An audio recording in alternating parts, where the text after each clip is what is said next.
Good morning. It's May 30th, 2024, and I'll call to order the KPPA Audit Committee. And so the first thing we'll do is have the opening statement. Mr. Board, will you do that for us? Yes, sir. This is a regular meeting of the KPPA Audit Committee. This meeting is being broadcast via video teleconference pursuant to Kentucky Revised Statute Section 61.826 and may be viewed by the public at the Kentucky Public Pensions Authority offices at 1260 Louisville Road in Frankfort, Kentucky. It is also being broadcast to the public via Facebook. If you are speaking and are not appearing by video, please identify yourself before talking. In the event the video or audio broadcast is interrupted, we will attempt to reestablish a connection. If a connection cannot be reestablished within 30 minutes, the meeting will be adjourned and rescheduled to another date. Thank you. Thank you. Ms. Rankin, can you do the roll call, please? Yes, sir. Mr. O'Mara, Here. Mr. Cheatham, Here. Ms. Hampton, Here. and Mr. Summers. Here. Thank you. Thank you. And do we have any public comment today? Yes, sir. We do have one public comment that was submitted, and I will read as follows. This is coming from Thomas Wathen, and he writes, "Why, when a person is forced to take Medicare for non-hazardous duty at age 65, is required for their 15-year-old son, who is also drawing Social Security, to pay $940 a month for insurance for his child? If I was hazardous duty, I would pay nothing for the child's insurance, but since I am non-hazardous duty, I have to pay $940 a month for insurance beginning December 1st, 2024. This is not fair since I paid into the system over $350,000 into the system. The LFUCG put in the same amount. This health insurance system is good only for the hazardous duty retirement people. Can you explain the high expense for non-hazardous duty people forced to go on to Medicare? Thank you."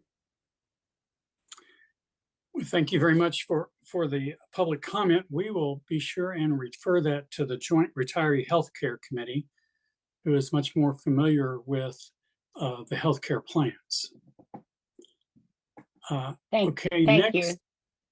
Thank you. And I'm not familiar with answering some of these, and I appreciate that to know where you go on that. So thank you. Bill, Yes. I think also staff can respond to if there's any technicalities that the committee may not be aware of. Well, we want to be sure that there is a personal response to this inquiry. Absolutely. Thank you all. Next is the election of Audit Committee Vice Chair. Do we have any nominations for Vice Chair of the Audit Committee? I'd like to nominate Lynn. All right. And do we have any other nominations? Going once. Do we need a Nominations. second? Do we need a second? We do now, yes. Do I have a second for the nomination of Lynn Hampton as Vice Chair? A second. We have a second. Any discussion? All in favor, please say aye. Aye. Aye. Opposed, no. Thank you all for your confidence, and Lyle, welcome to the Audit Committee. I am so looking forward to it. We're glad to have you and look forward to working with Lynn as Vice Chair. Next are approval of the February 27th, 2024 Audit Committee minutes. They're in the packet. Do we have a motion to approve? So moved. Do we have a second? Second. Have it first and second. Any discussion? Yes. Corrections? Yes. Yes. Lyle wasn't at the meeting. Should it be Bill should be William that seconds? Michael? Does that matter? It does not matter. It's perfectly Okay. acceptable. So. Okay. Very good. Any corrections or additions needed to the minutes? Hearing none, all in favor, please say aye. Aye. Any opposed, say no. Those minutes are approved. Next, we go to legal updates, and we have Jillian Hall to start us off with information disclosure incidents. Ms. Hall? Yes, good morning. I'm Jillian Hall, a staff attorney with the Office of Legal Services over on the non-advocacy side, and work with disclosures and breaches. So this past quarter, third quarter of fiscal year 2024, there were 14 potential breaches or disclosures that were identified and investigated. And 8 of those were determined to be disclosures or breaches, 5 internal and 3 external through third-party vendors, and addressed accordingly. You will see the details regarding each of these breaches that were identified on this document, but essentially 5 of them, 2 were technically not internal breaches, but they were treated as such in as state law breaches due to the fact that self-service changes were made to financial aspects. And so we wanted to ensure that we supported the member with reporting those as state law breaches as well. And then mailing issues were the primary other contributor to these breaches. Are there any questions I can provide answers for?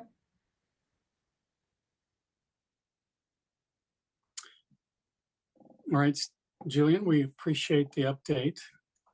Wonderful. Thank you all. And now we have Stephanie Hold for the anonymous tips report. Ms. Hold, excuse me. Good morning. I'm Stephanie Hold, the investigator in Office of Legal Services, non-advocacy side, and I'm here to provide the information related to the fraud tips received since we had the last audit committee meeting held in February. We received a total of 5 new tips, and we were able to close 2 of them after conducting a thorough review. 3 tips remain open for additional investigation or monitoring, so that means we currently have 8 open tips. 4 of those relate to allegations of prearranged agreements. 2 involve employer reporting. 1 involves the allegation of a member not working the hours claimed but receiving retirement credit, and 1 disability retirement fraud. Can we go to the next page? Following page. Okay, and then I do apologize on this one regarding our closed cases. We had a tip that came in through the middle of the week. And as you can see, so we had 5 that were closed. I had 4 at the top, but there are 5 actually that we received and closed. We were able to, one of the cases did not involve a KPPA participating agency. 3 were closed as unsubstantiated following an investigation, and 1 was closed after the issues were addressed by the KPPA administratively. Does anybody have any questions? Yeah, I do have one. On the one that was not KPPA, was that one of the other Kentucky retirement systems teachers or something like that? And did we turn that over to them?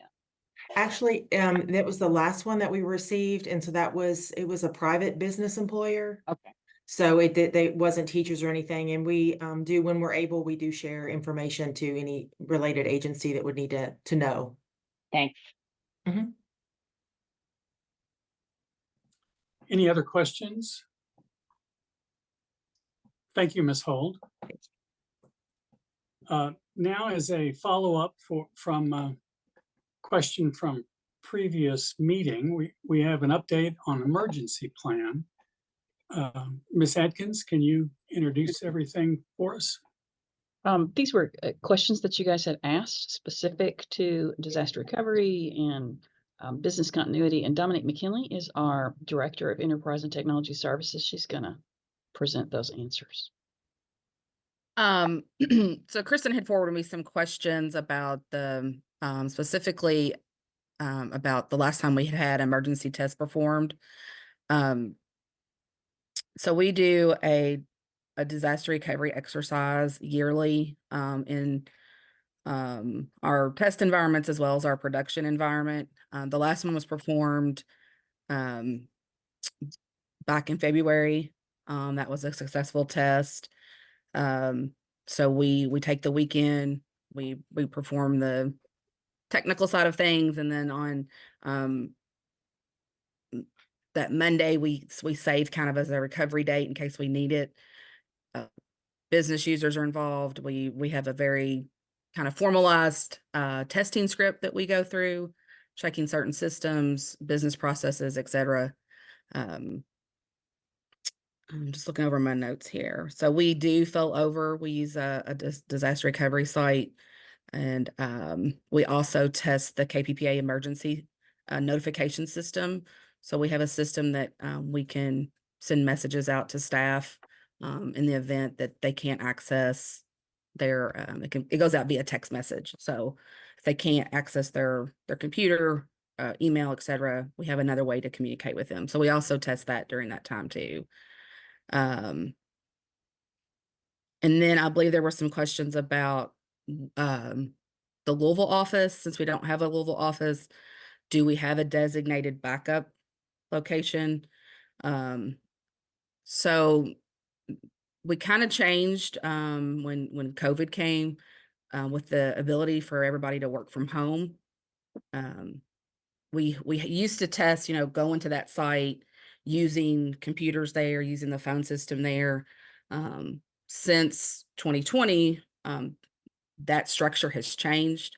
So now they have soft phones on their laptops. They don't need a physical phone to take calls. So that dynamic has kind of changed over the last several years. So when we actually do the disaster recovery testing, we test it as if we're, working remotely. We also have agreements with Kentucky Teachers Retirement and the Finance Cabinet to use their physical locations. So if we didn't have access to the building, we may need somewhere to image documents, process mail, do those type of business functions that we cannot do remotely from our homes. So these plans are thoroughly documented in our COOP, which is a continuum of operations plan. Kentucky Emergency Management requires every state agency to have a plan. So those are geared towards our essential business functions.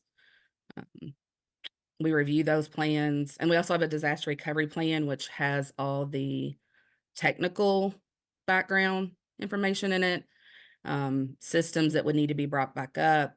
And though both of those plans are broken up into tiers of importance. So, do we need to have something back up within, I think it's like a 12 hours, 24 hour, 72 hour type of tier that we break those plans down into. So those, and we also have a third security incident response plan that is geared towards a cybersecurity incident. So those three plans that we have and policies kind of all work hand in hand depending on what type of incident we may have to deal with. We try to review those on an annual basis. So that involves, not only IT staff, but business staff, executive team. I typically present those changes or any kind of updates in a IT governance meeting with the executive team. And it's a lot of time and effort spent into maintaining these plans. So I know Rebecca was going to add, I think, some additional information about Louisville sites in particular, but from an emergency plan perspective, from a technical perspective and a business perspective, those are kind of that's kind of what we do on a yearly basis, and try to be, prepared as we can if we have an event. So does that kind of give you all enough information overview as far I as have a couple questions? questions on this. And then Bill, I have another question back on but I'll save it on the what legal was just talking about. Dominique, two questions. Number one, is our data all in a cloud? Is that why it's accessible everywhere? It is not all in the cloud. So we have kind of a hybrid setup right now. So we back up, we do daily, hourly backups. We have real-time replication. So it's a constant replicating of data. Okay, and is that, those are two different sites or at least two different Yes. sites? Yes. Okay.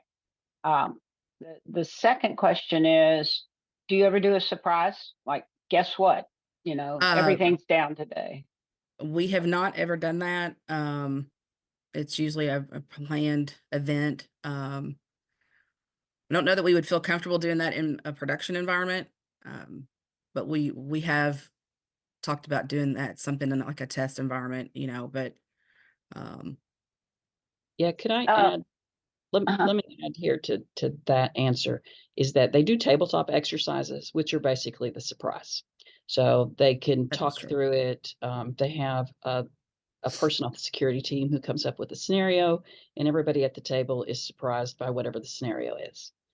And so then they walk through it. The executives had done that once. We're working on making that more consistent as far as how we time that. And we call the February disaster recovery test a test, but really it's a verification. It's just easier to say test. It's a verification in that we actually take production down. We actually fail production over. We do real production work that was handpicked by the team that Sure. actually makes the difference in production, and then we fail it all back. So it's not just a test of the system in February. I think it's pretty unique. Most people don't go quite that far, but a I disaster guess recovery I'm plan. Go ahead. I'm sorry, Lynn. just, I was chair of the ICMA Retirement Commission, which is now, or committee, which is now got a different name, Vantage Point or something else, but they did surprise. And if you want to talk to somebody there, I can put you in touch, but they did find things in a surprise that they wouldn't have found in a planned. So Yeah, even give if us it's that once name every and we'll 5 years. give us Okay. that name and we'll certainly be happy to talk to them. Yeah. Okay. So that was, I'm glad to hear that we're doing it and we're thinking about it all the time because, surprises happen and you read about them in the newspaper, Oh yeah. Absolutely. You're absolutely correct. I'm really proud of our disaster recovery and continuity of operations plans and how we verify them and what we have in place. It really is class A. I mean, it's not 9.999. There's not a 5.9 verification as far as uptime, but it's really close. So we do real-time replication of data offsite that is no more than 15 minutes, but really the reality is it's closer to about 5 minutes. So the chances of us losing data because of a weather disaster is very small. So I just really think our plan is great, but I think it's terrific that you guys are asking and that the audit committee is thinking of that as well, because it's a huge risk to the system as the cyber is side. Yeah. Especially cyber actually these days. Exactly. Yeah. I like having to do all the authenticated apps, even though it's a pain in the rear. I'm glad to hear you say it Yeah. because it is a pain. I recognize it's a pain. It is. Any other questions from anybody? This is John Chilton. I have a question. Do the procedures that you all undertake address all issues since such as equipment failure, weather conditions, ransomware, all the bad things that could happen? Does it address all those issues? It's interesting that you say all, John, because Yeah. one of the first things that we tested, or rather realized wasn't in the plan, is COVID. So we had it in plan well before COVID, and then that was one of the scenarios we'd never thought about. So no, all will never happen. We'll never get all of the scenarios. Best practice say you start with ransomware because that's kind of an extreme. And so as they worked through their security response, they really started with ransomware and spent a great deal of time with that. They have what they call playbooks, which is another best practice. So it has a lot of scenarios, and scenarios are similar. And so they certainly have a very wide range, and they're adding to it all the time. But yeah, we'll never get to the place where we have scenarios for all of them. But yes, we have physical disasters, like fires and tornadoes. Planes is my favorite because that feels more likely, frankly, than anything else. Maybe it's not, but because of our proximity, our server room's proximity to the airport here in Frankfurt, that feels like not all that remote. Well, maybe the word all is not appropriate, but change it to multiple events. So, Absolutely. good, thank you. And Bill, the question I had, and I was just looking, I can't remember, thought it was in the fraud area, but it might be in the audit report. We had 2 incidences where someone changed their bank account number or changed the bank account number. Was that in the things that legal looked at, or was that in the audit area? It was probably in what legal presented in the disclosures. It falls into disclosures. Okay. And another We one that didn't- we looked at just this morning. Okay. I'm not sure who addressed that, but could they come back to that and tell us a little more? Because I thought that was pretty frightening. Are Stephanie or have they jumped off? They may have jumped off. Jillian's on here. I don't know Yeah. if I was going to Stephanie's say on yes, here. but I I'm here. apologize. I was only partially paying attention to that. So can you please repeat your question? I'd be more than happy to try and answer. There were 2 cases reported, and I apologize. I read this a while ago, and so don't know where in the report. There were 2 cases where somebody was able to change the bank account of a member. Yes. Okay. Mhm. And they were able to do it because they had the bank account numbers. They had the bank account numbers, and I believe in both instances they had access to the member's personal email address information. And so they actually, because any changes have to go through their email, so they actually were able to access self-service through the member's personal email and then get in and make those changes. So it was really a breach of privacy and information on the member side. We just happened to be one of the entities that was affected. Okay. Or Since where there changes were the 2 people related, or just 2 randomly? two random people. They were unrelated. Yeah, I think that should maybe go over to Dominique and Rebecca. That's pretty scary, because checks, if somebody's writing a check and writing down their email address, and then, use the password or something like that. But there are things nowadays where they kick you back and say something to your email or to your phone or something to do it further. So I was concerned about that too happening, because I write checks, and usually, the people do know your email address. Some people put their email addresses on their checks. Not me. Yes. But and anyway, I will say that I'm sorry. That's we it. I do just work think with we do work with IT security, Dominique. We work with other divisions within the agency to make sure things are addressed on all the fronts: health insurance, security, IT, et cetera. okay. Yeah, that's a very well-established process also, Lynn. Generally, those things get reported first through the call center, and member services knows who to escalate that to. They escalate it generally to the security office first. The security office then does appropriate research immediately, gets legal involved. They have a process. Some things fall under these categories, some fall under another category, and they have actions based on all of those categories. Occasionally, they escalate to executives whether we're going to report this to as a security breach of the system as a whole or not. But that's a really well-defined process as well. It continues to evolve, but it is. My question is, are you going to do something to fix it? Aaron and I had a conversation just this morning on this very topic. So Yes, we're forever changing the rules slightly about that. If Because as whoever's long out there as knows how to do it and might do it again.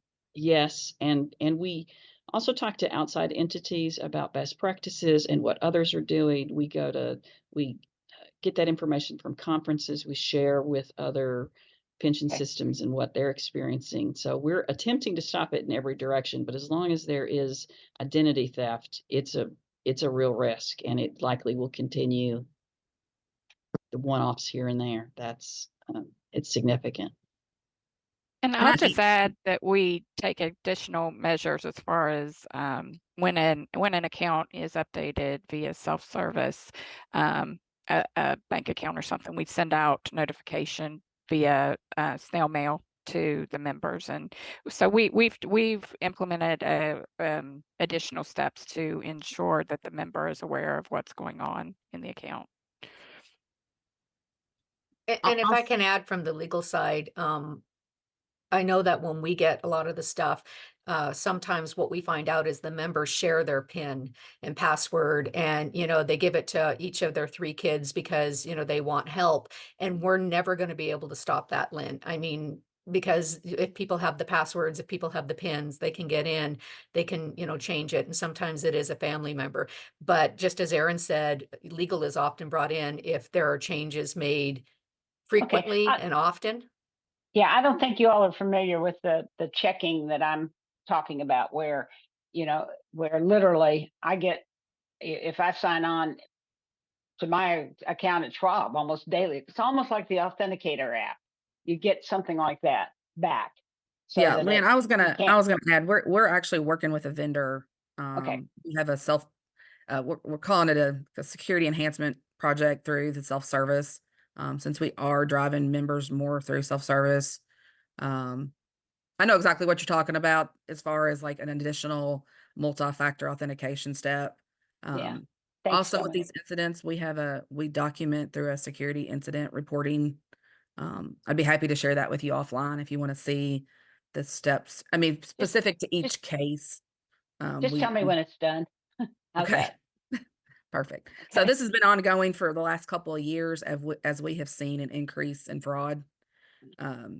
So not only with bank account changes, but among other things, we've thrown out some quick wins, as I like to call them, that we've been able to do fairly quickly from a system perspective. But yeah, we can provide an update to those changes. So. And I will add with the 2 that are mentioned here in this report from this most recent quarter, that both of those individuals did experience fraudulent access to records with entities other than the KPPA. So they had banking information changed across various platforms. It wasn't KPPA specific. Yeah, it's a shame. So yes, and they do always get provided with, the credit monitoring and reporting information and how to handle that. And I believe they made police reports in both of the instances here as well. That was part of my question. In my industry, and we run across that, we're required to report that as elder abuse. We do that or not. And do we, when somebody comes in and they change their address or their bank account information or both, most entities I deal with basically put a freeze for about a 10 to 15-day period of time on making liquidations or sending checks elsewhere, particularly without things in wet signature. What do we do when those changes are made and then immediately get a request to start depositing their benefit check somewhere else?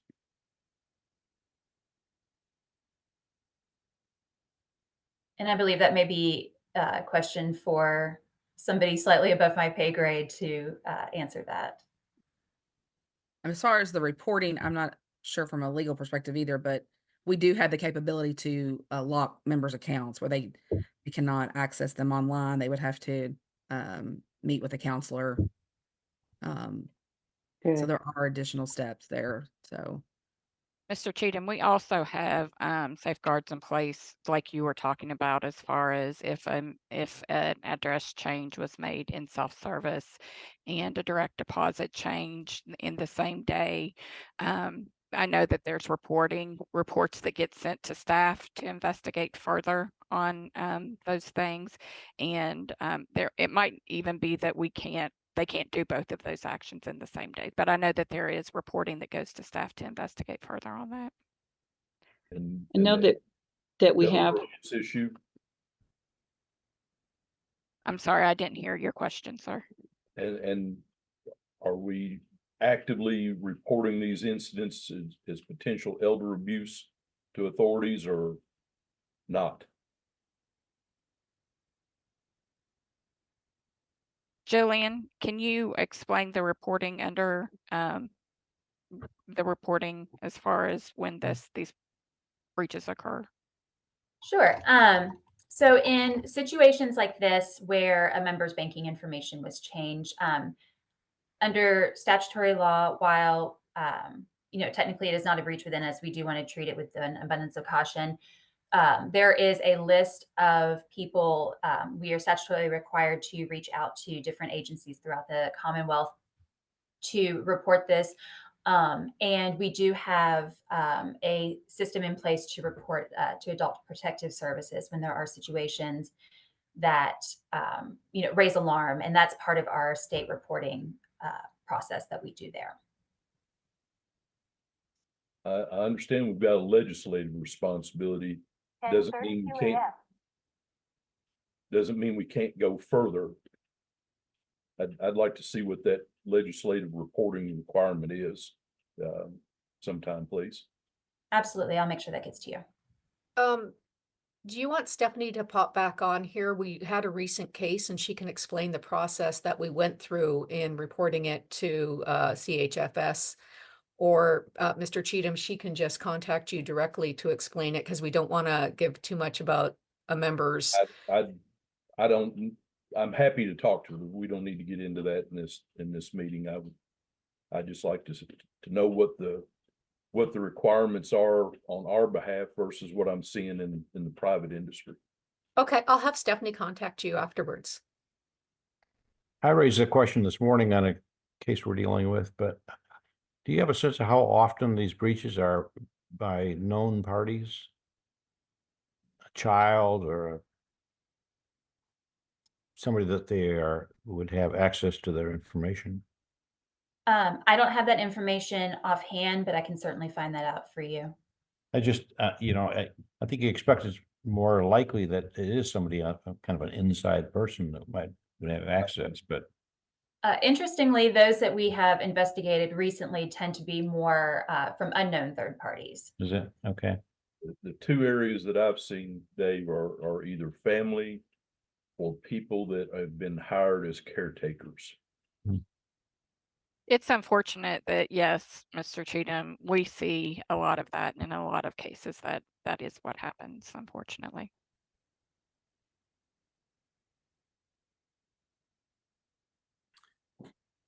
Any other discussion points? Well, I think this was very informative and very, very good discussion we've had today. We appreciate the update and the focus. So thank you all very much. Let's now go to the Audit Committee administrative updates.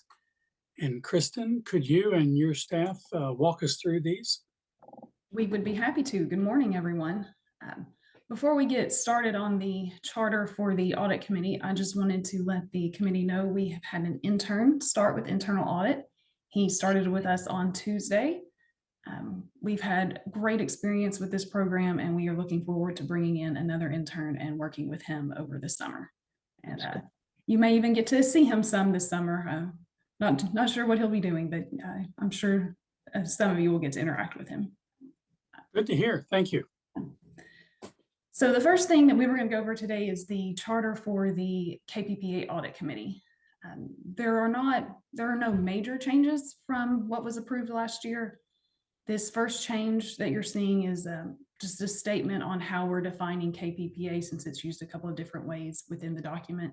And that matches the statement that we added to the internal audit charter last year. Other than that, most of the changes were just adding KPPA in front of audit committee. If you go to page 14, Sherry, I know that there has been some discussion about the makeup of the audit committee, so I just made a note of that. I think it may be discussed at the next KPPA meeting, but if there is a change, we can always come back and update this area. So that's what that note was about. And then on page 16, the audit standards used to require that at least annually the audit committee members' performance be reviewed. They have changed that. It's no longer a requirement. It is just a recommendation. So I didn't know if we wanted to update the wording here to reflect that change.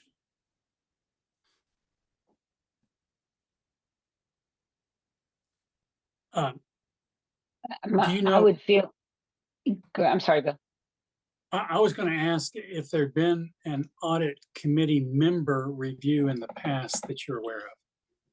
Not that I am aware of. Lynn? I would think that if the recommendation has changed from mandatory to recommended, that we should be in agreement with whatever the standard is. And I don't remember ever having a situation where an audit committee was auditing. I guess it'd be kind of a 360 type audit, but so I would move it to recommended, and then we can discuss it rather than having it required. So we That could was a update the motion, I'll wording second to, it. I'm sorry.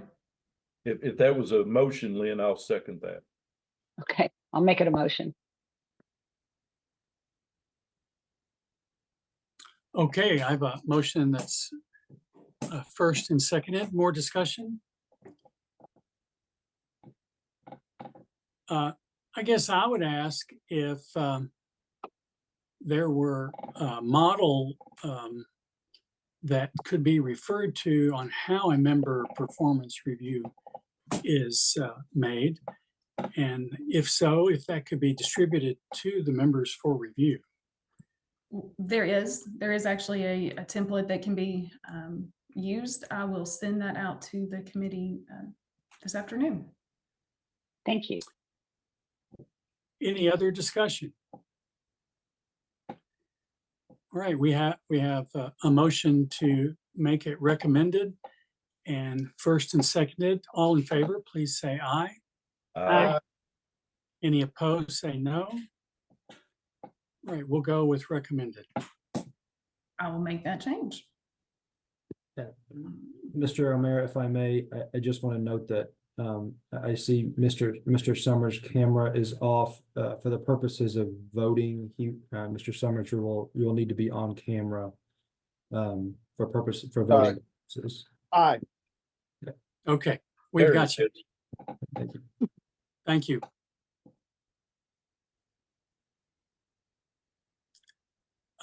Okay, go ahead, Kristen. So those were all the changes with that charter. The next one starts on page 18. And we didn't have any recommended changes for the Division of Internal Audit Charter. We approved it not very long ago when we were making changes to move from a joint audit committee to the KPPA Audit Committee. But I do have it included for your review in case anyone on the committee had any questions. Otherwise, we just need to vote to keep this as the current version. Any Does that discussion? does that require an annual vote? Is that what you're saying, Kristen? It does. It's required to be voted on and confirmed annually. Okay.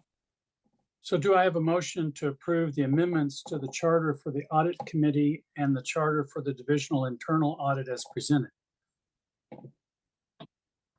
So moved. And do I have a second? Second. Any further discussion? All right, hearing none, all in favor, please say aye. Aye. Any opposed, say no. That passes. Thank you. Kristen, do you want to introduce I Mr. Print? will. Next up, to talk about our auditor independent statements is William Prince. I'm going to turn this over to him. Good morning. Morning. We have attached the fiscal year 2025 independent statements for all of us in internal audit. And we have the one for our new intern, but since he just joined us on Tuesday, did not make it into this presentation. If you would like to see it, we'd be happy to send it to you. Are there any questions about independent statements?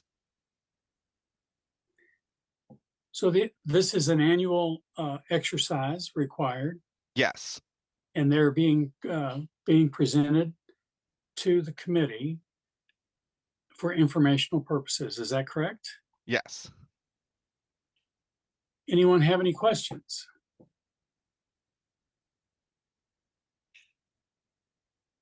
All right, seeing none. If you would just put the interns into the file, then that way it would be complete. I think that would be sufficient. Yep. Well, I'll send it to Sherry and she can add it in.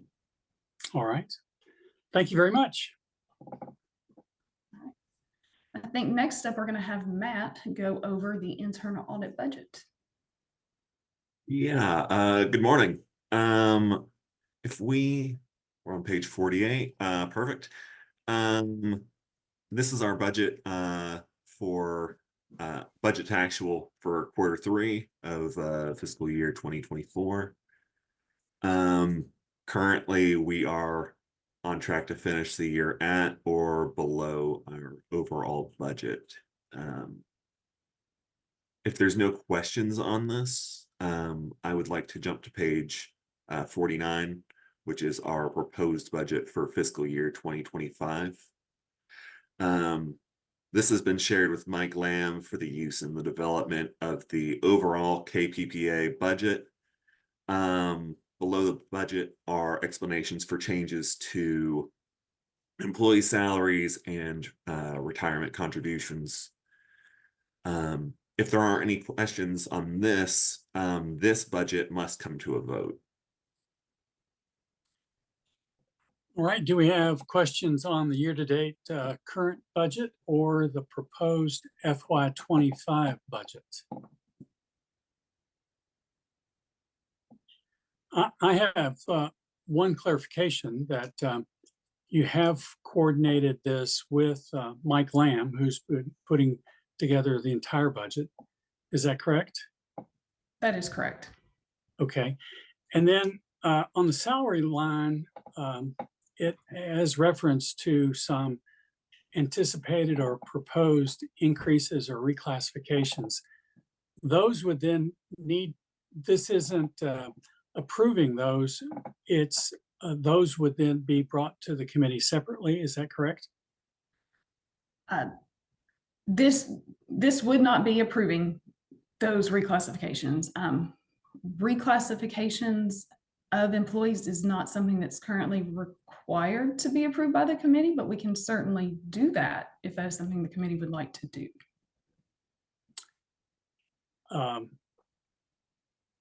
See, I would welcome comments on whether it should be brought to us for approval or at least communicated so that we know of those changes. I normally approve, Bill, I normally approve classifications for all other employees. And since that's moved over to audit, I would think you would approve them. Yeah, that was my question. And thanks, Dave. So the way we can certainly do that. The way the legislation was worded is that the chief auditor is now the appointing authority and would have the ability to approve those, but we can certainly put into the charter if we want to bring that approval to the audit committee. Any other comments from the committee? Okay, Kristen, what I understood that the changes that came, the letter that we got from somebody on PPOB, that the only thing that was changed was the reporting. But you're saying they also changed the ability to reclassify. The chief auditor was made the appointing authority of individuals in the Division of Internal Audit. And you think that includes reclassifying? That is my understanding. I don't. if we That's have my some- understanding as well. That's just, it's a Department of Personnel. We fall under Chapter Caris, Chapter 18A. Those are the rules. So personnel defines an appointing authority for an agency. In this case, we're going to have two. We have Dave as executive director for the staff and Kristen for the executive, well, as the appointing authority of her piece, and that normally goes to them. And it's not a full that the chief auditor can do whatever they want. I work with HR and personnel on that happening, and putting it here in the budget, letting you know that we are potentially considering that doesn't mean it will happen, but we are considering it. And if we did, this is how it would impact the budget, is how we're requesting your approval. Well, I think this is a good education point for us to understand. So I don't want to overstep my understanding, but I think what I'm hearing is you as the appointing authority would submit for consideration these reclassifications under 18A. They would have to meet through HR review that they meet the requirements and the steps for approval of the reclassification. So it still goes through the state personnel system for review and authorization. Am I overstating that, or is that correct? No, that's absolutely right. Yes, sir. You are correct. Okay. Well, then what I would think would be appropriate is that the committee would be informed of these as they happen. And we will absolutely I do that. would add prior to them happening. You know, I don't ever like to find things out after the fact. It's awful hard to back up when something's already been done, particularly when it comes to HR. It's all a matter of just communication and being informed. That's all the discussion is, I believe.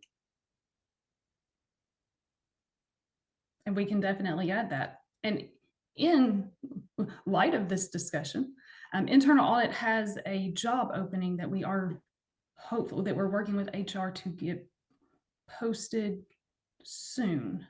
We can make some, if we want to, I don't know if we want to talk about that here. I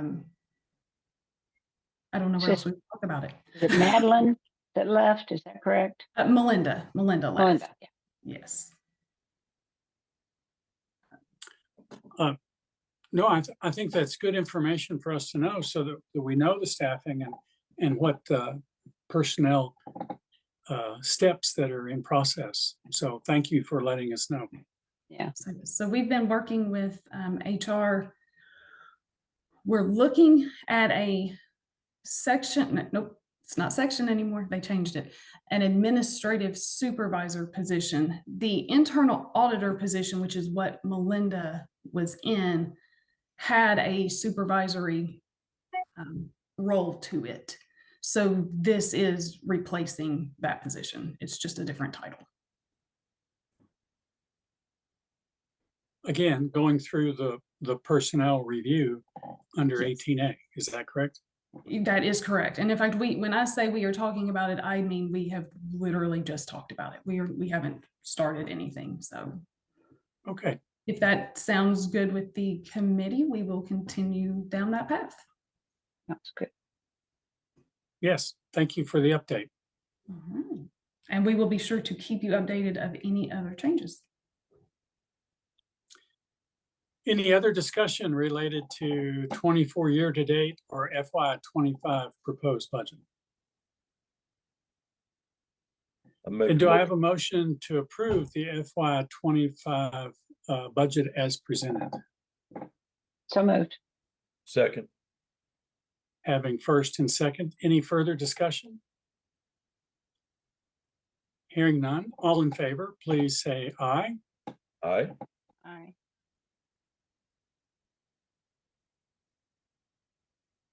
William, are you with us? Yes, I said aye. Thank you. All right, any opposed, say no. That's approved. Thank you all. My computer went blank. What's next?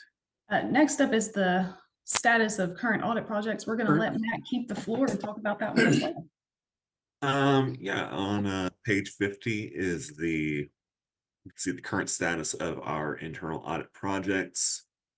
This isn't through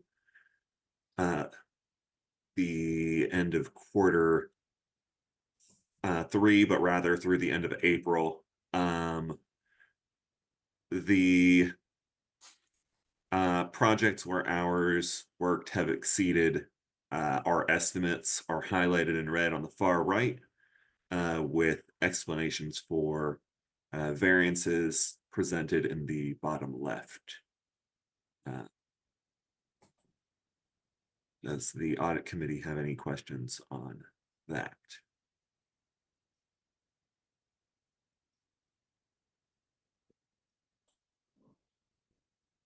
Any questions on the update on audits?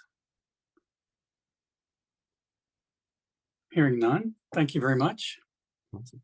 Thank you. I will hand this back over to Kristen to update you on the open audit findings. So every year we go through in January and we run a report that shows any findings that had corrective action that was supposed to be implemented by December 31st of the prior year. This year we actually waited until February and we ran it as of everything that was open as of January 31st. So we found that we had of the items that passed their remediation date, where the remediation date was January 31st or before, 9 of those items had been implemented, and internal audit did testing on the corrective action and verified that it was in place and working. There were 4 that management decided to accept the risk and not take the recommended corrective action. There are 8 that are still open, and they've provided a new implementation date. And then there is 1 that we want to go over a little more. So Sherry, if you can go to the page 53. So this is the list of all of the items that were open. The green ones are the ones that are closed that we verified. The yellow ones were the ones that closed and where management accepted the risk. And the blue ones are the ones where we have a new date, and we've expanded those out to when the corrective action will be in place. But the one, line 9, the item in red, is the one where we wanted to discuss this one a little more. So we had a finding that KRS 61706 makes a reference to Kentucky retirement systems. It's unclear if this is a reference to Kentucky retirement systems prior to House Bill 484, or if this is something that would now refer to Kentucky Public Pensions Authority. So our recommendation was to have this reviewed, and then if it did seem like it was supposed to be Kentucky Public Pensions Authority, that we work with the right people to get this information, to get the statute updated, however that process would work. It was communicated to us during this review that there was not a desire from the trustees to pursue looking into this.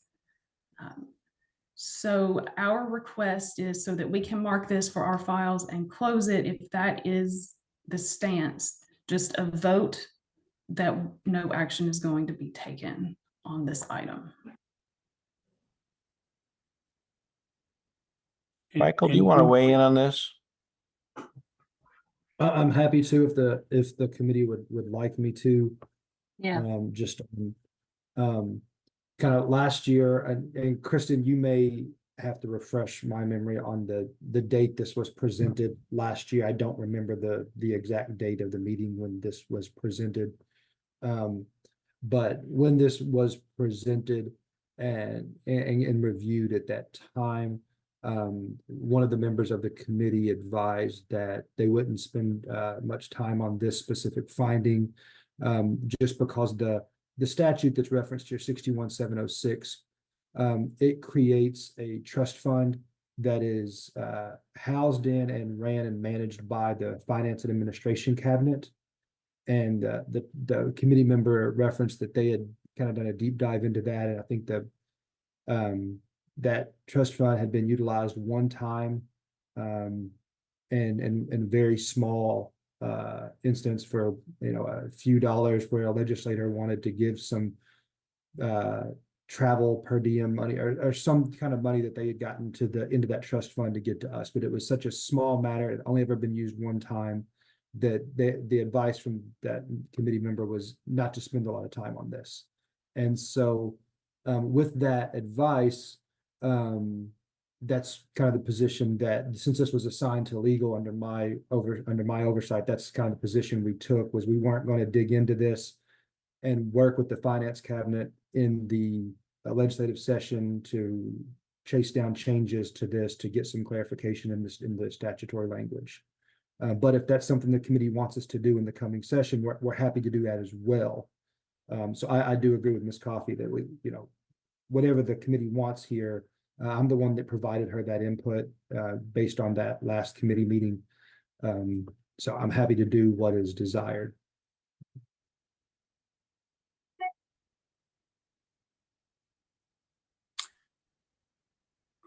I'm having a What hard does Kristen want? Kristen wants us to actually vote on taking it out. Is that right? Yes, ma'am. So if we were actually going to agree that no action was going to be taken, just vote to say, yes, that's how we want to move forward. And then we can close this item out. On the alternative, if you would like us to pursue this further, then you could just request that, and then no vote would be needed. I believe Mike Lamb has a question. I don't know. I just wanted Yes. to add, as part of that finding, we did reach out to the finance cabinet to determine what was in that. And the response we got from the controller in February of 2023 was that there was a balance of $4.13 in this account. And as part of our procedures, we kind of ask them that balance every year. So we will do that again to see what's in there. But again, it's managed by the Department of Finance and not a KPPA account.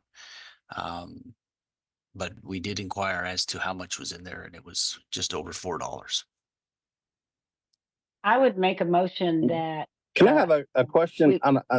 This seems like an operational thing, and I think that Mike has recommended that we not do too much. I don't know where the board needs to take any action. I mean, I don't see where that would be necessary. I don't know, maybe it does, but I don't know. I don't see why we would need to take any action on that. It sounds like we need to take an action just so Kristen can take it off her list.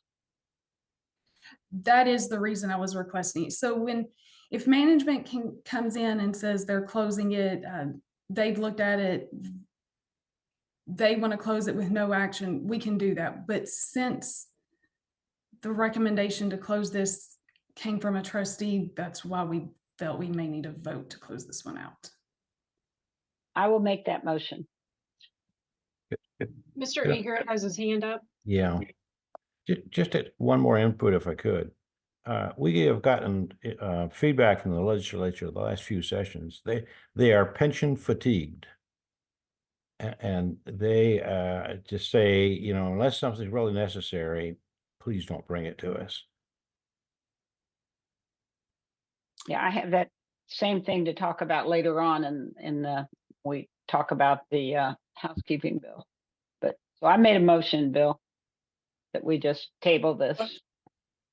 A motion to table. Hold on a second. Was the motion, I'm sorry, just clarification. Was the motion to Well, basically, we're just leaving it alone. So, I mean, I'm not sure. Michael, is that table or is that removed from the list? What would be the correct motion? It would not be to table, it would be to remove Okay. it from this list. To close it, I think is how Kristen would need it, would be a motion to close this item. Okay. So we could, yes, we could make a motion to close it, and then we would consider this taken care of. If you would like to potentially revisit this at some point, even if it's not like soon. We could just go with that, and I can leave it open and we can just change the date. That wouldn't need a vote. You could just tell me that you wanted to do that. Okay, I make the motion to close it as with its $4.31 that belongs to somebody else. So there's a motion to close. Do I have a second? I'll second that. We can always, if something comes up with the legislature and we can stick it in, we'll deal with it then. But to get it off Kristen's books, I'd just soon close it and move on. All right, any other discussion? So I would just make the comment that the audit item is closed, knowing that it is part of the annual review with closing of the books and a de minimis balance of $4. Just make that comment for the record. Any other discussion?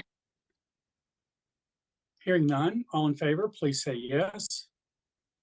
Yes. Yes. Yes. All opposed, no. Okay, Kristen, there you go.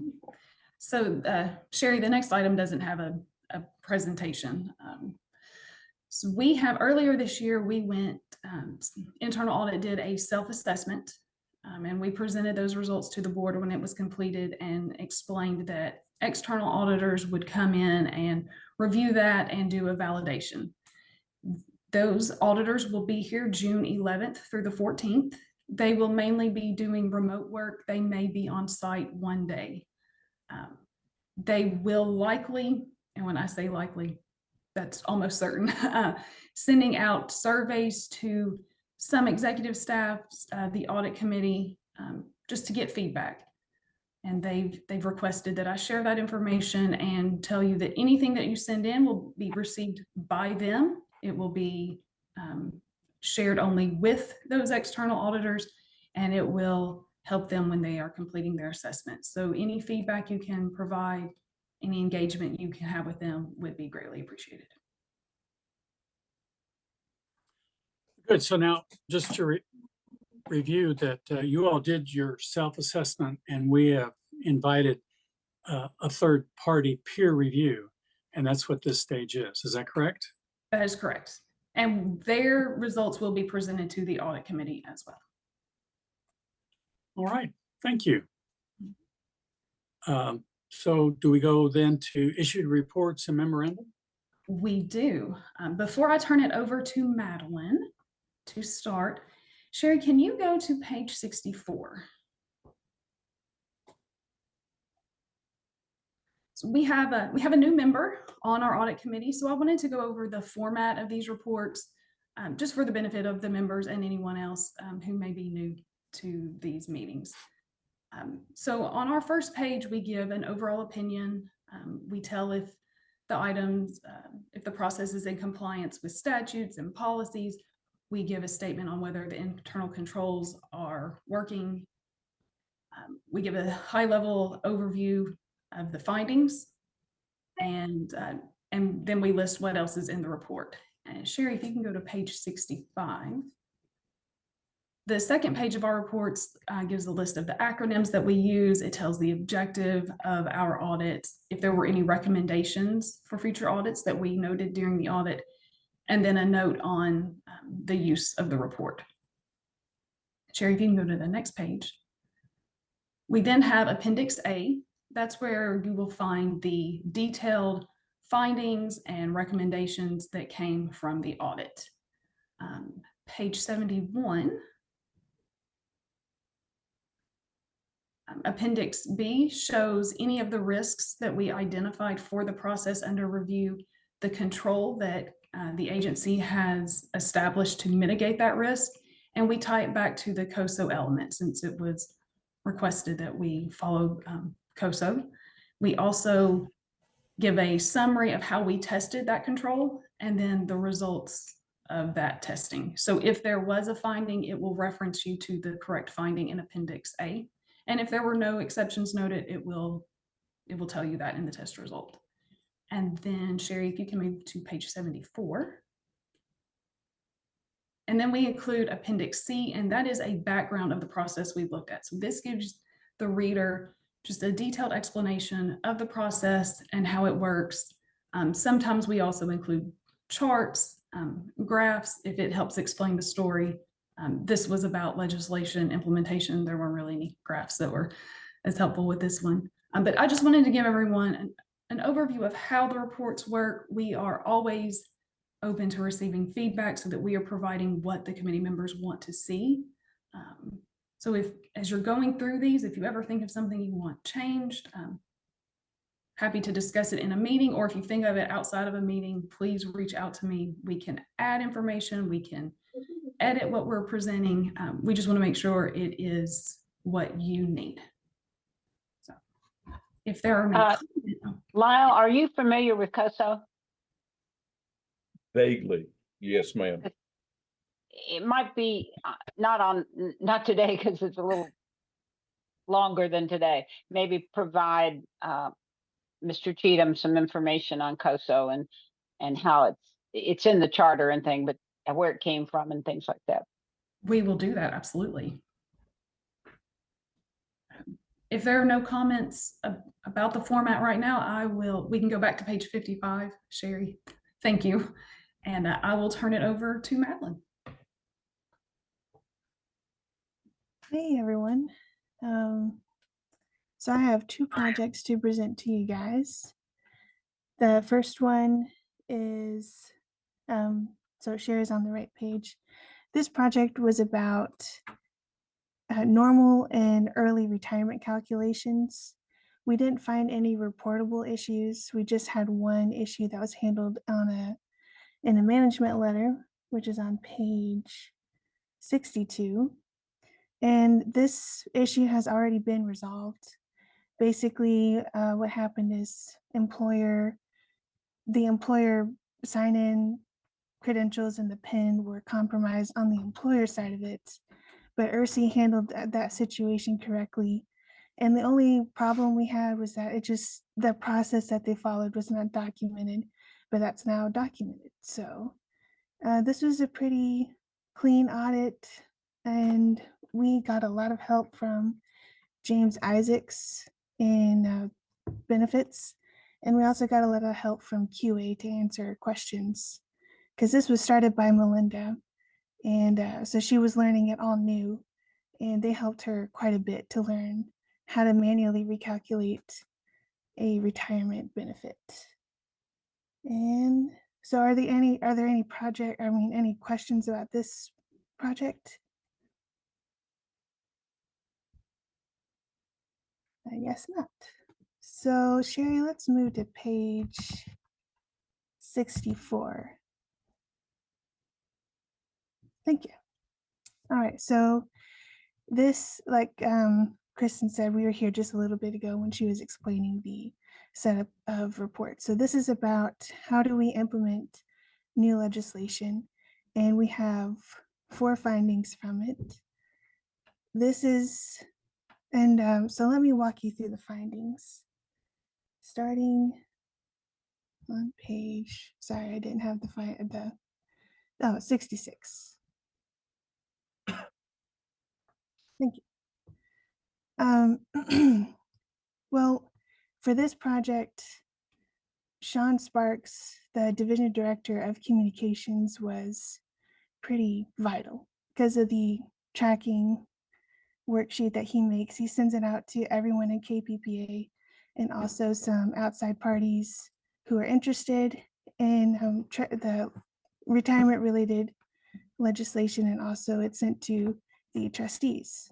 So he's the only one who's doing this, and currently there isn't a backup trained to take his place should he retire or go to some other agency.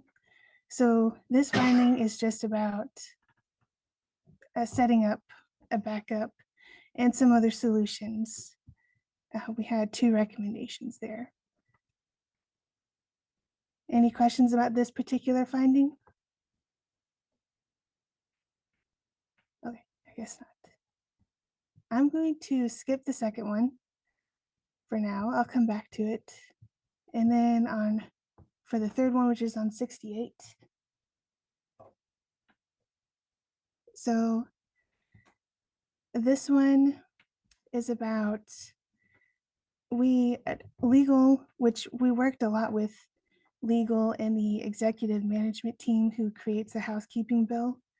There was a wish list of sorts created, and this was after the 22 legislative session. So, and that House bill was it didn't make it through. And so the wish list that I looked at for this project was kind of the same from that. So there wasn't a whole lot of update. But anyway, so this wish list is created and the executives get together and they talk about all the issues that need to be addressed in a housekeeping bill. So this finding is that it's just not documented. That process isn't documented. So say we have a whole new group of executives 10 years from now, there's no list of make sure you do these steps, make sure you talk to these people, that kind of thing. And then we have our fourth, oh, go ahead. I do have a comment on this, and I Yeah. think Dave alluded to it earlier.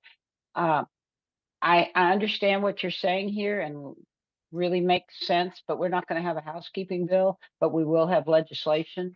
Mhm. So I think that the recommendation might be rewritten as to a general process that. Yeah, and that's what we were getting at, is a general process, not you have to talk to this very specific person.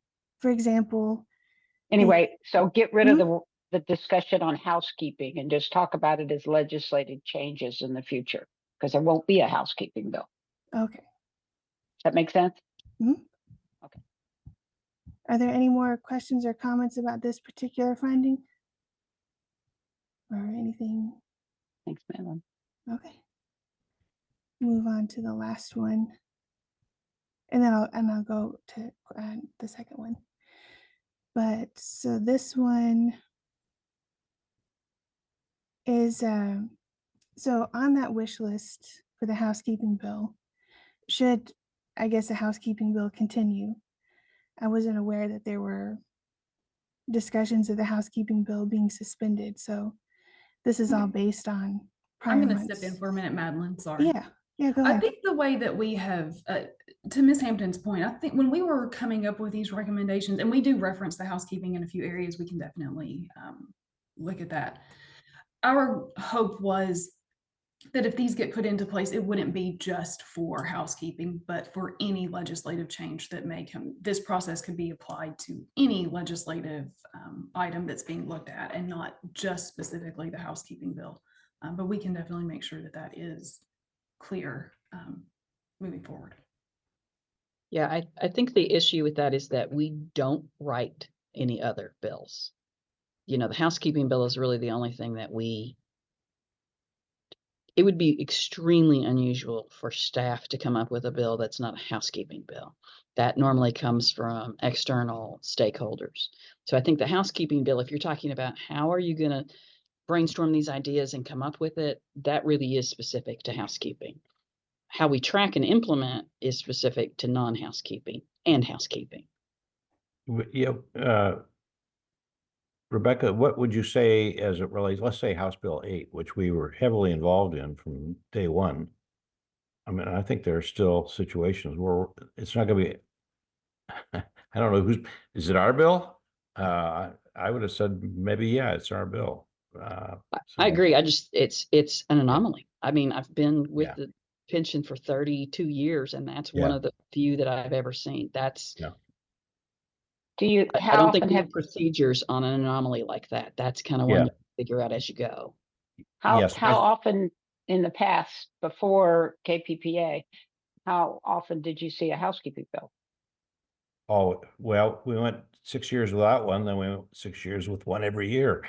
So, Okay, but did you go 20 years without one? I mean, that's why I mean, it's just terminology. yeah, that, like you said, Dave, I think the legislature is tired of hearing about us. And so getting rid of the term housekeeping, like, we could, I mean, this is probably spending way too much time on something like nomenclature, but too I restrictive. think I understand what you're saying now. So we could just make it more generic, so it would fit either way, Yeah. an anomaly or the normal. Okay. yeah. Yes, that makes sense to me. I Kristen- misunderstood what you were asking. Kristen, or Bill, before you move off this topic, I had a couple comments, but I'll let Kristen finish. Or I should say, I hope you let Kristen finish. Well, we're going to let Madeline finish. Or We're gonna let her Madeline, keep yeah. going. Yeah, I And just to have. summarize, Mhm. to Yeah, go ahead. summarize what I'm hearing, I think what the terminology that would be preferred is internal and external legislation. So something that begins inside the organization or comes from outside KPPA. So if you want to use internal and external legislation, that may address these comments. Or internally initiated or something, yeah, exactly. Needed. Go ahead, Madeline. Okay. So we'll go over this one and then we'll go back up to the second one. So this one is about in the process of making, I'm just going to keep using the word for the sake of the report, the housekeeping bill. The reasoning, so we would have some things that were on a wish list and then it didn't make it to the final one, which is fine, but there was no reasoning to explain why was this idea not included. And we thought it would be valuable to include that reasoning. So that way, again, in 10 years, if we have a new executive team and someone says, I think this is a great idea, but little did they know that the executive team that we have now has researched it and said, no, we're not going to do that. That's a bad idea. But we don't have that reasoning documented. So that's all this is going over. It's just showing the thought process of why something is or is not included for future use. And then, so let's go back up to the second one,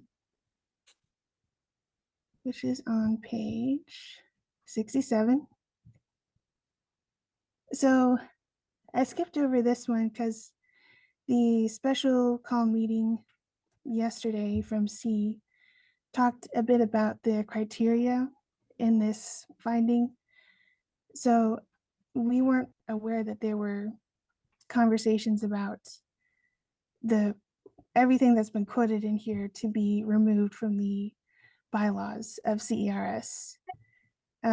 This is just going over, we wanted to make sure that the trustees had the opportunity to comment or discuss any outgoing, like something originating from within KPPA and going to the legislature.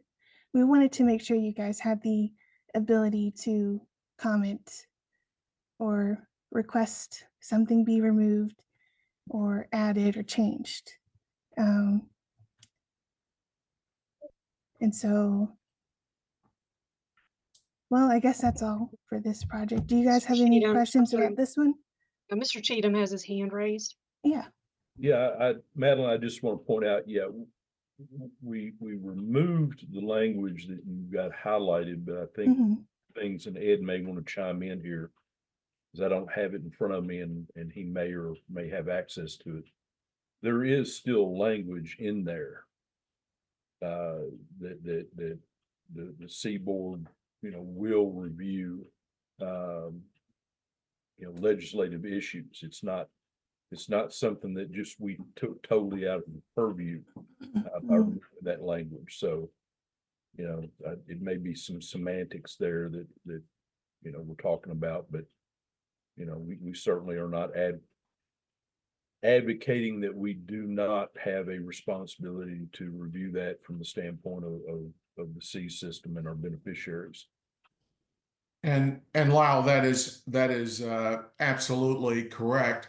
The sentence that was removed from the bylaws talked about proposed legislation, not legislation that had been put forward. So we viewed that as keeping the sanctity of legislation that hadn't yet been made public from being made public through a review by the C board. So to Lyle's point, we still do have language in our bylaws that indicate we will review legislation that impacts our system that has been put forward by the legislature. Okay. And that from the conversations I'm hearing, I think it would be beneficial. When there's discussion about something in the report, and it's just a minor thing, we usually just make a note of that. I believe the best thing to do in this instance would potentially be to take these conversations into account and update the report and reissue it. It won't change the findings. It will just update the wording so it's not just housekeeping but refers to other legislation, and we can put into this criteria this new proposed language just so that this is the most current version. If that is something if the audit committee doesn't think we need to do that, we won't, but that's definitely an option for us to do here. To be completely accurate, I think that would be a good idea to just substitute the language that we removed with the language that remained. Absolutely. And Mr. Ear, did you also have a comment that you wanted? Yes, thank you. I had a couple of comments, and I had a very ill-timed phone call come in when there was just discussion about something I was curious about. So shut me off if I'm wrong, but the report said that suggested that we have only one person tracking legislation and we needed more. We needed backup. One could read that into that there's only one person at KPPA that's tracking legislation. Well, there's one person that's physically looking and recording into a document every day. There are probably 30 or 40 people that read that document every day. So I didn't want the impression that, there's only one person at KPPA who's tracking legislation. There are a lot of us, but there's only one person that's actually originating the document. And to have a backup makes perfect sense. I think it's a good idea. Dave, doesn't LRC also put something up on their website that shows the status of legislation? It does. It's very cumbersome because there were maybe 500 bills, and ours tracks only those that are specific to. You got to know what you're looking for on theirs. Yeah, there's so much information up there. The second thing I wanted to comment on, and we talked, and I think it's a good idea that's come out of this whole discussion. We think going forward, we ought to have something like a CRM system. Yeah. And organize it by bill, and maybe by legislator, but by bill, so that any correspondence, discussion, or anything that takes place relative to any bill will get lodged into that, and retrieved into organized into that bill, and that deals with Madeline's issue of 10 years from now you can go back and look, but we have different people talking to different organizations, and there's lots of conversation that goes on, and this would become a repository for all that from everybody. So I think would be a nice enhancement to our process, spurred by what you guys were looking at. Good idea. Cool. Well, those are all the projects that I have to present. So I will turn it over to Will to talk about one more project that we have for you guys. Thank you. I am.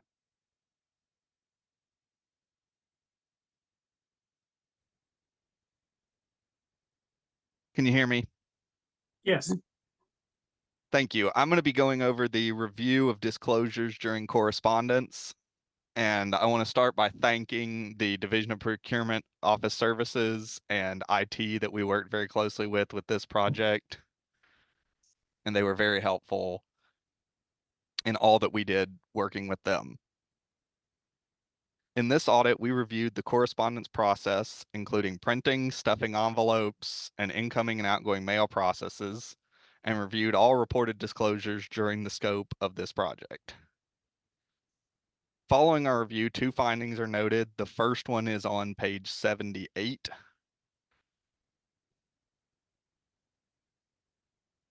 And it is that the vendor invoice review is not effective. So what we found looking through this is that the 2 Nuvera printers that are primarily responsible for correspondence did not report a correct meter read for all of the calendar year of 2023. And this was not detected. And also 136 of the 168 total invoices reviewed did not match the contracted rate for printing invoices.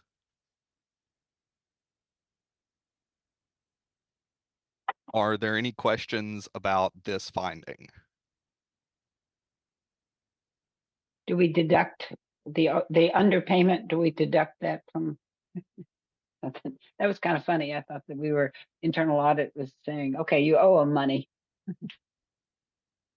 So the reason we pointed that out was because the vendor was coming back, and so we don't want anybody to be surprised if the vendor came back and suddenly said, you owe us this money. So we were just bringing it to everyone's attention. I No, believe. I'm glad you did. I was just teasing. I know. I think how they're often do you actually. see that? I know. I think they're actually working with them to figure out because this problem this was partially on the vendor as well, I believe. So I think that procurement is working with the vendor to see what can be done about this. That is correct. They've educated the employee on issues. This was an employee who doesn't normally look at invoices and was, I'm guessing, not properly trained. So we've retrained the employee and we're working with the vendor to see what the heck happened. But the vendor has already agreed they're not going to go back. This is on them. What happened is it wasn't communicating. They were taking the readings off of it when it was offline. So they were continuing to get last month's and get last month's and get last month's. So the training is a different way to check the invoices and to track for consistency so that she can see it go up and down and recognize if it goes out of bounds inappropriately one way or another.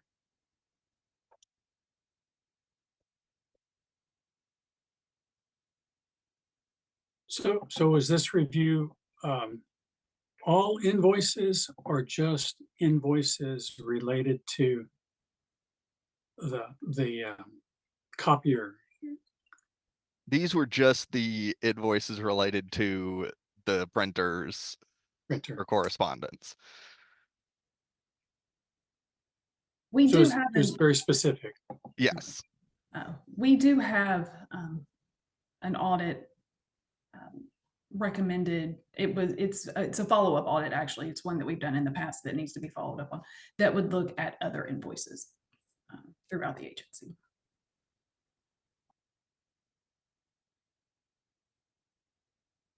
If there aren't any more questions, I can move on to finding 2 just below it, which is that the justification for the Xerox printer selection to be used as our correspondence printer was not documented. So we can't go back and look when we are looking at getting a new printer or our contract expires. We don't have the logic used the last time we acquired a printer to go off of. Are there any questions about this?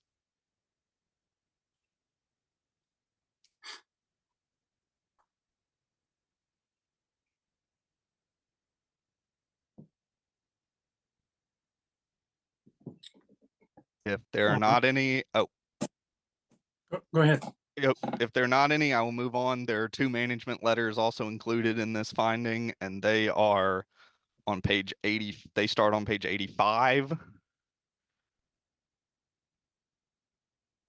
A management response is not required for a management letter, we have included both of the management responses that we got with these management letters in this report, just so you all would have it and it would be available to you. The first management letter includes recommendations relating to keeping correspondence secure and being able to track incoming and outgoing correspondence.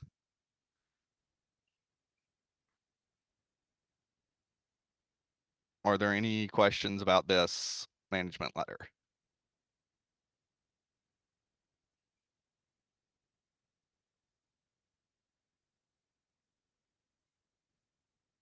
Seeing none, the second is on page 87.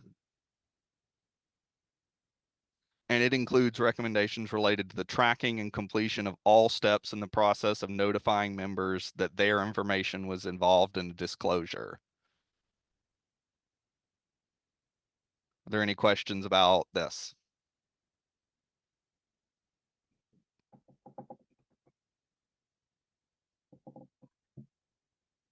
If there aren't any, that is all I have to report for this project.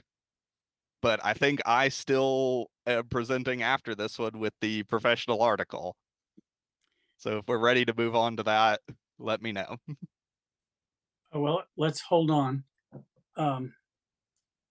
I think we would have a motion to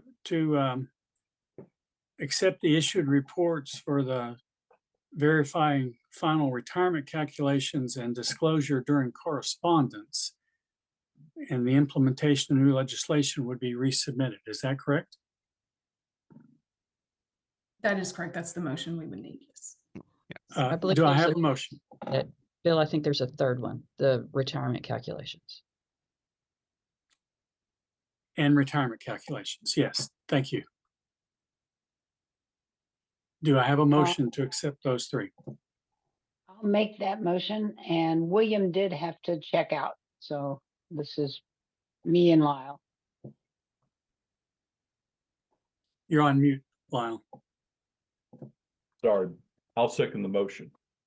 All right. Any further discussion? Hearing none, all in favor, please say aye. Aye. Any opposed? That motion is approved. So now we're ready to go to professional article. All right. That is Bill, on before page. Look, I'm going to Go jump ahead. in. If I may jump in for just a moment, Mr. Omar, if that's okay. It kind of Yes, relates sure. to the audits. I just wanted to, with the audits that we've issued, we worked with a lot of people across this agency, and they were great to work with. They took time out of their day to make sure we understood the processes. They answered our questions. In a lot of cases, you can see that they've gone ahead and implemented the corrective action. And so we just want to thank everyone involved in those audits. I just wanted to say that in this meeting, just so they know that we appreciate their help. Well, I appreciate that. And we do want to appreciate all the staff working hard and supporting a whole lot of membership. We appreciate all their efforts.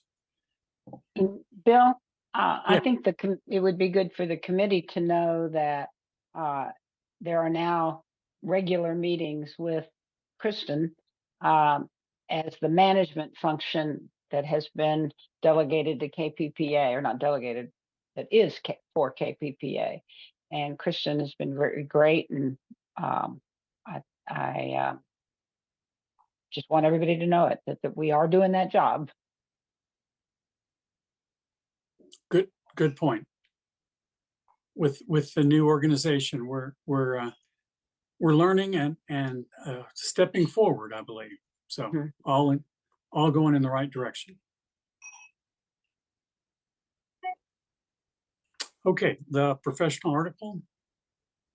Yes, we have the article we've included today is about root cause analysis. And this was chosen because this was noted in our self-assessment of internal audit as an area we can add depth in our analysis in the work that we perform. And so we thought it would also be beneficial to present here as a professional article. Root cause analysis is the process of discovering the root causes to problems in order to identify appropriate solutions. It is designed to identify and treat underlying causes rather than treating ad hoc symptoms and putting out fires.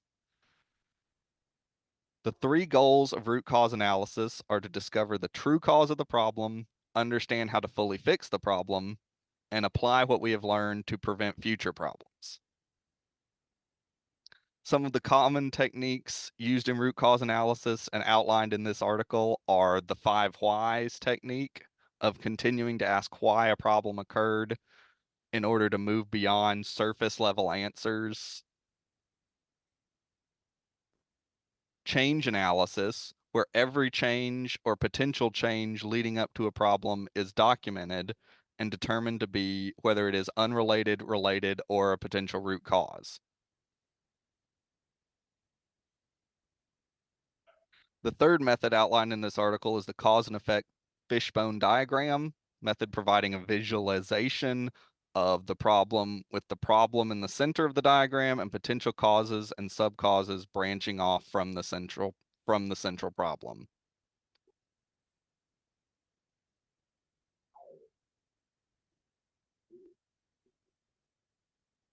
Are there any questions or discussions about the article?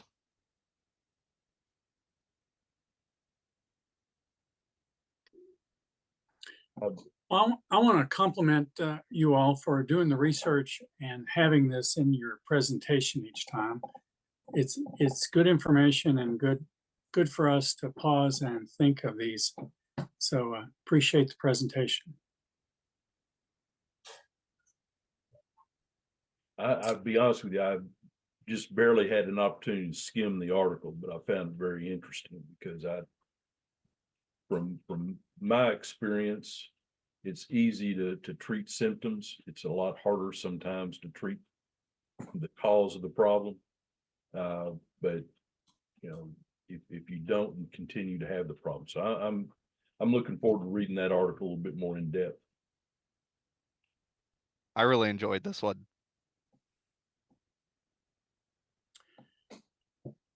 So we're now at the end of our agenda. Are there any other items that anyone wants to bring forward? I have one more item, Mr. All Omar. right.